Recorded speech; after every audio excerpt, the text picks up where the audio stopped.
மருமகள் சீரியல்ல அடுத்து வர எபிசோட்ல என்ன மாதிரியான ட்விஸ்ட் எல்லாம் இருக்க போகுதுங்கிறத இந்த வீடியோல பார்க்கலாம். சேதுவுக்கும் தமிழோட ஞாபகமாவே இருக்கு. ஐஸ்வர்யா வந்து, மாமா நான் நேற்று உங்ககிட்ட ஒரு விஷயம் சொன்னேன். தமிழோட வீட்ல விருந்து சாப்பிடும்போது ஒரு விஷயம் சொன்னேன். அது உங்களுக்கு ஞாபகம் இருக்கான்னு சொல்லிட்டு கேட்டுட்டு இருக்காங்க.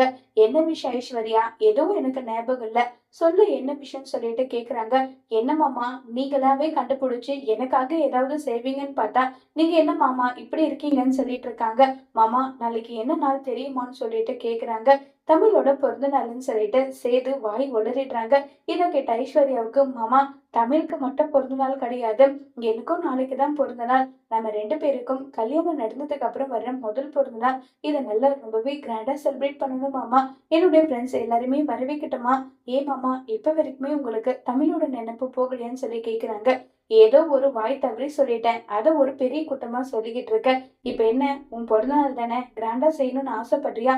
தாராளமா கிராண்டா செஞ்சுக்கலாம் விடுன்னு சொல்லிட்டு சேது பாட்டுக்கு போறாங்க. உடனே ஈஸ்வரி சித்ரா 2 பேருமே ஹாப்பி பர்த்டே ஐஸ்வர்யான்னு சொல்றாங்க.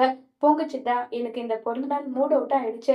என் பிறந்த நாளை சேது மாமா கூட சேர்ந்து எப்படியெல்லாம் கொண்டாடணும்னு ஆசைப்பட்டேன் தெரியுமா?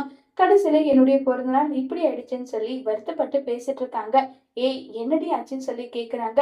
தமிழோட பிறந்த நாளும் என்னுடைய பிறந்த நாளும் ஒரே நாள்ல வருது.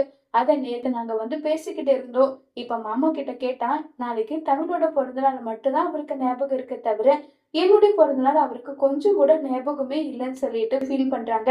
விடு, இது எல்லாமே நீதான் மாத்தணும். எல்லாம் நல்லதாவே நடக்கும், நம்பு நல்லதாவே நடக்கும் சொல்லி ஈஸ்வரி எப்படியாவது ஐஸ்வர்யாவையும் சேதியும் சேர்த்து வைக்கணும்ன்ற முயற்சியில பயங்கர தீவிரமா ஈடுபட்டுட்டு இருக்காங்க. இப்ப ஐஸ்வர்யா ஒரு பக்கம் சேதுவை நினைச்சு ஃபீல் பண்ணிட்டு இருக்காங்க.